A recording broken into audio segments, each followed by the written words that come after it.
ई-लाइट study platform पर आप सभी का पुनः स्वागत है। इस वीडियो में डिस्कशन करेंगे 22 और 29 जुलाई 2020 के हिमाचल प्रदेश के प्रतिष्ठित समाचार पत्र गिरिराज के सारांश के बारे में, जो कि विशेष तौर से सिंगल लाइनर की फॉर्म में ही रहने वाला है। और आपको ज्ञात होगा हिमाचल प्रदेश सरकार का अपना समाचार पत्र है और इसमें से बहुत से प्रश्न सीधे विभिन्न तरह की परीक्षाओं में पूछे जाते हैं। आपको बता दें, हमारी टीम के द्वारा क्लर्क परीक्षा के लिए पिछले 10 वर्षों के काफ़ी महत्वपूर्ण अध्ययन सामग्री से लैस किताब को मार्केट में लॉन्च कर दिया। ये किताब हमारी हार्ड कॉपी की फॉर्म में उपलब्ध है। 1850 प्लस क्वेश्चन का बैंक इस किताब में तैयार किया गया है, जो कि आपको हिमाचल प्रदेश में क्लर्क की विभिन्न तरह की परीक्षाओं को क्वालिफाई करने के लिए सहायक सिद्ध होगा। फिलहाल आप इसे elasticco.in से इंडियन पोस्टल सर्विसेज के माध्यम से किताब को अपने घर मंगवा सकते हो। आइए सबसे पहले शुरुआत करते हैं वीडियो की 22 जुलाई 2020 गिरिराज समाचार पत्र के सारांश से। ऊना जिला में मेधावी छात्रों की ऑनलाइन कोचिंग के लिए सुपर 30 कार्यक्रम का शुभारंभ ग्रामीण विकास एवं पंचायती राज मंत्री वीरेंद्र कंवर द्वारा कहां से किया गया? तो देखिए 1 जुलाई 2019 को इसका शुभारंभ किया गया। याद रखिएगा, ये जो स्कीम है देखिए सुपर 30 के नाम से आपको पता है कि भारत में भी एक काफ़ी प्रतिष्ठित एक एकेडमी थी जो कि बिहार से रन होती थी। ठीक है, उन सर का आपने मुझे कमेंट सेक्शन में नाम लिख के बताना है, काफ़ी प्रतिष्ठित रहा है उनका वो संस्थान। तो हिमाचल प्रदेश में भी आपने याद रखना है, ऊना जिला में इस तरह की शुरुआत की गई है। और हाल ही में जो हमारे पंचायती राज मंत्री है वीरेंद्र कंवर जी, ठीक है, यहाँ पे आपने कंवर को इस तरह से कर देना है। देखिए इन्होंने इसको 1 जुलाई 2019 को इसकी शुरुआत की है। अगला प्रश्न है, राष्ट्रीय सुरक्षा की दृष्टि से महत्वपूर्ण भालूपल्ली यदि आप याद रखेंगे यहाँ पे तो अभी बेहतर रहेगा। इसका जो नाम है भानुपल्ली बिलासपुर लेह रेलवे लाइन कितने किलोमीटर की होगी? तो इसकी जो लंबाई है वो लंबाई इसकी 475 किलोमीटर है। अभी तक के जो आंकड़े हैं उसके आधार पे कहा जा रहा है। काफ़ी महत्वपूर्ण प्रश्न है, काफ़ी ज़्यादा इसके ऊपर अभी सेंट्रल गवर्नमेंट भी दिलचस्पी यहाँ पे दिखा रही है। और हम आपको अपने एक्सपीरियंस के आधार पर कह सकते हैं कि जब कोई नई योजना शुरू होती है, जैसे रोहतांग टनल नया शुरू हुआ था, विभिन्न तरह की प्रतियोगी परीक्षाओं में वहाँ से प्रश्न पूछे गए थे। तो ये भी सरकार का एक नवीन इनिशिएटिव है यहाँ पे, तो यहाँ से प्रश्न आने की संभावना बनी हुई है। हिमाचल प्रदेश सरकार जल जीवन मिशन के तहत कब तक प्रदेश के 100% घरों को घरेलू नल कनेक्शन से जोड़ने के लक्ष्य के लिए प्रयासरत है? सबसे पहले तो प्रश्न का उत्तर आप लोग याद कर लीजिए अच्छे से। अगस्त 2022 का टारगेट सेट किया गया है। जानकारी प्रकाशित हुई है 22 जुलाई 2020 गिरिराज समाचार पत्र में। एक और बात याद रखिएगा, जो जल जीवन मिशन है इसका जो संचालन किया जा रहा है वो जल शक्ति मंत्रालय के अंतर्गत किया जा रहा है। इससे पहले हम अपने हिमाचल की बात करें तो यहाँ पे इरिगेशन डिपार्टमेंट हुआ करता था, उसका नामकरण अभी उसे चेंज कर दिया गया है। जैसे आप 2 दिन पहले देखेंगे, पहले हमारा मानव संसाधन मंत्रालय हुआ करता जो कि शिक्षा की देखरेख देखता था। अब उसका जो नई शिक्षा नीति आई है उसकी कैबिनेट के साथ में मंजूरी दी गई 29 जुलाई 2020 को। तो उसमें कहा गया है कि अब क्या होगा, भारत में एक शिक्षा मंत्रालय होगा। तो ये प्रश्न ऐसे प्रश्न है जो कि आपको किसी न किसी परीक्षा में जरूर देखने को मिलेंगे।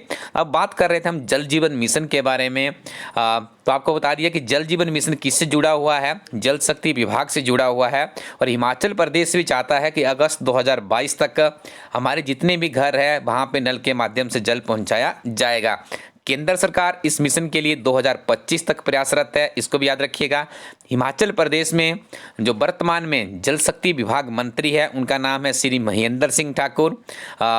मंडी जिला के धर्मपुर विधानसभा क्षेत्र से चुन के हिमाचल प्रदेश के मंत्री बने हैं।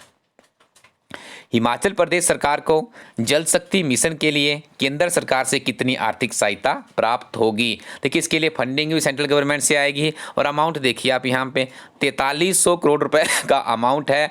अगस्त 2022 तक हिमाचल प्रदेश के हर घर में इस मुहिम के माध्यम से जल पहुँचाया जाएगा। एक और बात याद रखिएगा, हिमाचल प्रदेश भारत का ऐसा पहला राज्य बन चुका है जिसमें 100% घरों में गैस के माध्यम से भोजन बनाया जाता है। ये आंकड़े हिमाचल प्रदेश सरकार के है। चंबा के मिंजर मेले का शुभारंभ किस दिन से होता है? This is very important question, याद रखिएगा। जो श्रावण मास है, हमारा श्रावण मास है, काफ़ी पवित्र महीना माना जाता है हिंदुओं के लिए, ठीक है। तो इसके दूसरे रविवार को इसकी शुरुआत की जाती है। और महीना भी याद रखिएगा, जुलाई महीने में ही इसका आयोजन होता है। डेट थोड़ी सी आगे पीछे जाती है लेकिन मंथ ही रहता है। अभी आपने डीलाइट की परीक्षा देखी होगी, उसमें हमारे प्लेटफॉर्म से 25 में से 25 प्रश्न पूछे गए थे। इसी तरह करंट अफेयर से संबंधित थे, हमारी सामान्य ज्ञान की जो हिमाचल प्रदेश समग्र अध्ययन किताब है वहाँ से पूछी गई थी। तो उसके प्रश्न पत्र में एक प्रश्न आया हुआ था कि एक मेले के बारे में पूछा था और उसका महीना पूछ लिया था कि उस मेले का आयोजन कब होता है। यदि हम पिछले एचएस की परीक्षा की बात करें तो वहां पे क्या पूछा है, ये पूछ लिया जाता है कि जो मंडी का शिवरात्रि मेला है उसका शुभारंभ किसने किया था, या मेले का उसको रूप किसके द्वारा दिया गया था। मतलब इसमें से एक प्रश्न विभिन्न तरह की प्रतियोगी परीक्षाओं में जरूर आता है। अच्छे से आप नियमित रूप से हमारे साथ में जुड़े रहिए। चंबा शहर को किसके द्वारा बसाया गया था, राजा साहिल बर्मन के द्वारा बसाया गया था। और याद रखिए चंबा शहर किस नदी के किनारे बसा है, रावी नदी के किनारे है। यदि आपसे पूछ लिया जाए मंडी शहर किस नदी के किनारे बसा तो आप उसका उत्तर करेंगे ब्यास नदी के किनारे। कौन सा शहर बसा हुआ है, मंडी शहर बसा हुआ है। चंबा शहर का नामकरण किस राजकुमारी के नाम पर हुआ है, तो राजकुमारी चंपावती थी। राजकुमारी चंपावती राजा साहिल बर्मन की पुत्री थी, इनके नाम पे ही चंबा का नामकरण हुआ था। हिमाचल प्रदेश पर्यटन विकास निगम की स्थापना कब हुई थी, याद रखिएगा वर्ष 1972 में हिमाचल प्रदेश में पर्यटन विकास निगम की स्थापना हुई थी। Next one is most important question, चंदर खिरनी दरा कहाँ पर है। नवीनतम प्रश्न है, किसी किताब में शायद अभी पब्लिश नहीं हुआ हो, ठीक है, लेकिन हमें गिरा समाचार पत्र में मिला। तो चंदर शेखरी जो दरा है ये जिला कुल्लू में है, याद रखना है। और इसकी जो ऊंचाई है वो कितनी है, 3600 मीटर है। दोनों प्रश्न बहुत इंपॉर्टेंट है, किसी न किसी परीक्षा में आपको देखने को जरूर मिलेंगे। आगे डिस्कशन करेंगे 29 जुलाई 2020 गिरिराज समाचार पत्र का सारांश। पहला प्रश्न है, हिमाचल प्रदेश में अक्टूबर से मई 2019-20 के दौरान बर्फ मैपिंग एनालिसिस के मुताबिक हिमाचल प्रदेश में कुल बर्फ में कितने प्रतिशत कमी दर्ज हुई है। तो यहाँ पे 0.72% कमी यहाँ पे दर्शाई गई है, काफ़ी कम है, जो कि ठीक है, मतलब ज़्यादा यहाँ पे चिंता करने की विषय नहीं है, लेकिन आपके लिए प्रश्न इंपॉर्टेंट है। अगला प्रश्न है, गिरी गंगा किस नदी की सहायक नदी है, यमुना की है। बहुत बार प्रश्न पहले भी पूछा जा चुका है। किन्नर कैलाश किस भगवान का निवास स्थान माना जाता है, तो देखिए किन्नर कैलाश को भगवान शिव का स्थान माना जाता है। कमेंट सेक्शन में मुझे बताइए किन्नर कैलाश कौन से जिला में स्थित है, ये आपने कमेंट सेक्शन में बताना है। और टेट की परीक्षा में एक बार ये प्रश्न पूछा गया था, मैंने पहले भी इसको कवरेज दिया था इस प्रश्न को। पिछले साल की बात करेंगे, जुलाई महीने के करंट अफेयर्स में इस प्रश्न को पूछा था कि जो किन्नर की यात्रा है वो किस भगवान को समर्पित है, इस तरह से प्रश्न था। और सीधा प्रश्न किसी न किसी टेट के एग्जाम में मुझे देखने को भी मिला था।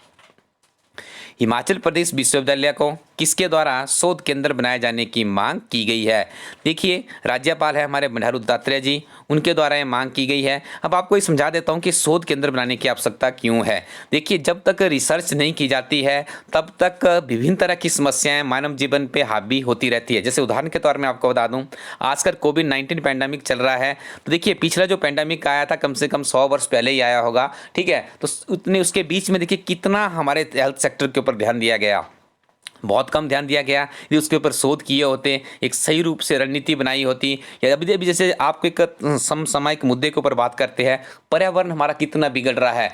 कोविड-19 पैंडेमिक के बीच में हमने देखा कि जब लॉकडाउन किया गया था किस तरह से पर्यावरण हमारा सुधर रहा था, लेकिन देखिए मानव ने उसको कितना दूषित कर दिया है। क्या ये समस्या आपकी बंद हो चुकी है? नहीं, ये समस्या भी कंटिन्यू है। यदि उसके ऊपर हम आज अच्छे से अध्ययन करें, हमारे शोधार्थी हो, जैसे नई शिक्षा नीति की ही बात कर लेते हैं, उसमें कहा गया है कि आने वाले समय में जो उच्च शिक्षा है उसके ऊपर काफी ध्यान दिया जाएगा। क्यों सरकार चाहती है वहां पे? क्योंकि आपने यदि फुली डेवलप्ड कंट्री बनना है, आप विकसित राष्ट्र बनना चाहते हो, तो यहाँ पे आपको आवश्यकता है अपनी रिसर्च के ऊपर ज्यादा काम किया जाए। देखिए यदि आपने कोई बिजनेस शुरू करना है, मान लो आप बेरोजगार, आप मुख्यमंत्री स्वावलंबन योजना के अंतर्गत अपना कोई छोटा सा उद्योग लगाना चाहते हैं, देखिए आप उसको प्रीलिमिनरी इन्वेस्टिगेशन के आधार पर डिसीजन ले लेंगे, उसके फेल होने के चांसेस बहुत ज्यादा है। यदि आपके पास एक रिसर्चर एजेंसी कोई अवेलेबल हो हमारे हिमाचल प्रदेश में, आपने उनको दिया कि आप मुझे बताइए मैं एक पॉलीथीन बनाने की, ये माफ कीजिएगा पॉलीथीन तो नहीं बनता है, मैं एक लिफाफे बनाने की, कागज के लिफाफे बनाने की इंडस्ट्री एस्टेब्लिश करना चाहता हूं, तो आपने उनसे शोध करवाया, उन्होंने आपको बताया कि मार्केट में ऑलरेडी इतनी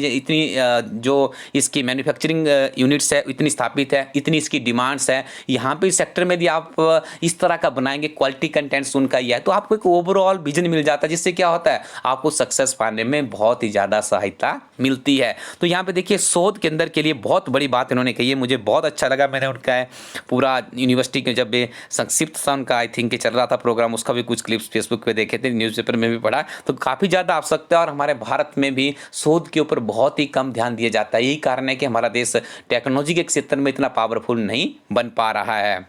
हाल ही में हिमाचल प्रदेश के किस विश्वविद्यालय द्वारा 51 51वां स्थापना दिवस मनाया गया। तो इस विश्वविद्यालय का नाम है हिमाचल प्रदेश विश्वविद्यालय समर हिल। प्रोफेसर सिकंदर कुमार वर्तमान में इसके चांसलर है, जिनका संबंध हमीरपुर से इकोनॉमिक्स विषय के ज्ञाता माने जाते हैं। एकीकृत विकास योजना का संचालन हिमाचल प्रदेश की कितनी पंचायतों में होगा?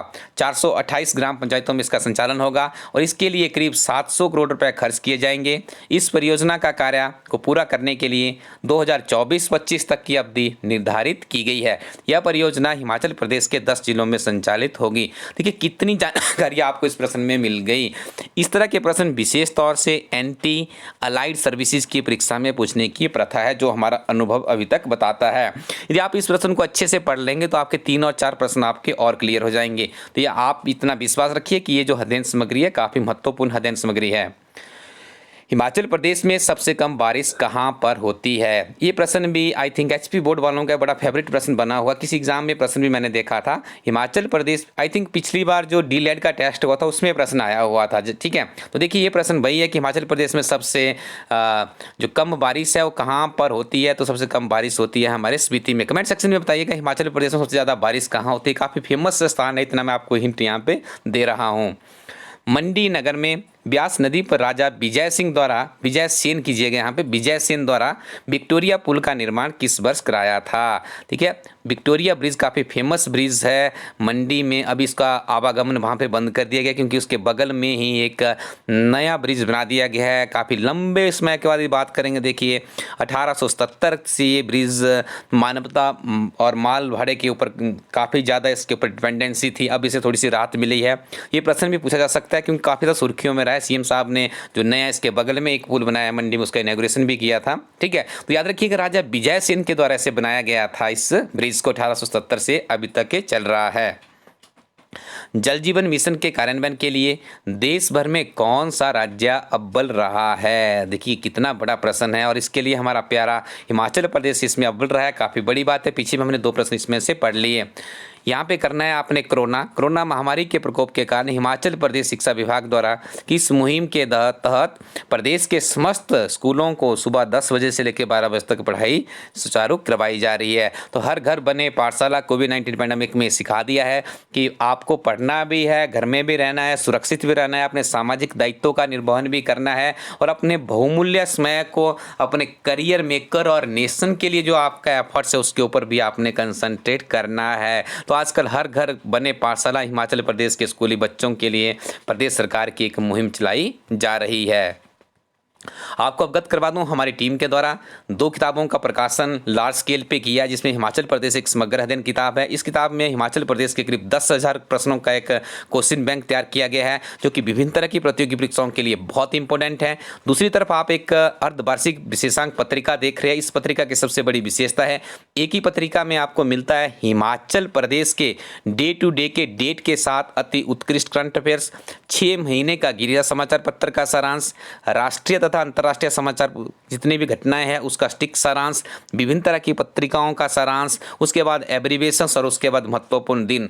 करीब 3000 प्लस क्वेश्चन बैंक है इस किताब में, जो कि आपको किसी प्रतियोगी परीक्षा को क्वालिफाई करने के लिए बहुत ही बेहतर होंगे। सबसे बड़ी बात, इस किताब को खरीदने से पहले डिस्क्रिप्शन में जाइएगा इसी वीडियो के, और नीचे कमेंट सेक्शन में भी हमने इसके लिंक देके रखे हैं। इसका एक PDF रिव्यू आप लोगों को उपलब्ध करवाया गया है। आप पहले जांच लें कि किस तरह की इसमें अध्ययन सामग्री है, उसके बाद इस किताब को आप हमारी वेबसाइट ilastudyco.in से ऑर्डर करेंगे। 3 से 5 दिनों में अध्ययन सामग्री आपके घर पहुंच जाएगी। इसके ऊपर क्लर्क की किताब भी हमारी बिल्कुल रेडी है, काफ़ी बेहतरीन तरीके से बनाई है। क्लर्क की किताब सिर्फ हमारे ऑनलाइन प्लेटफॉर्म पर ही उपलब्ध है, लेकिन उपरोक्त 2 किताबें हमारे जो डीलर्स है पूरे हिमाचल में वहाँ भी किताबें पहुँचा दी गई है, प्रकाश एंटरप्राइजेस के पास उपलब्ध है। इसके बाद यदि हम बात करें, अजय बुक डिपो आपका ढालपुर कुल्लू में उपलब्ध है, किरण बुक डिपो बिलासपुर में उपलब्ध है, Awasthi book and sports main बाजार जोगिंदरनगर में उपलब्ध है, ढालपुर डीलर इसमें आपके देखिए मॉडर्न बुक शॉप है ढालपुर में, यहाँ पर उपलब्ध है, राज बुक डिपो सरकाघाट मंडी में उपलब्ध है, मोहन जनरल स्टोर मेन बाजार हमीरपुर में उपलब्ध है, Agarwal general store Kangra, Goyal book depot Palampur, Sharma book depot Banjar district Kullu, Sahitya Sadan unique house है, बात करेंगे इसकी लोअर बाजार शिमला में है, डडवाल बुक शॉप धर्मशाला, उसके बाद गुरु कृपा संग्रह सिरमौर में भी किताबें उपलब्ध हो चुकी है। तो इन किताबों को आप प्राप्त कर सकते हैं ऑनलाइन भी और ऑफलाइन भी, जो आपको नीचे डिटेलों के नाम बताएं। Thank you very much, keep watching इला स्टडी यूट्यूब चैनल।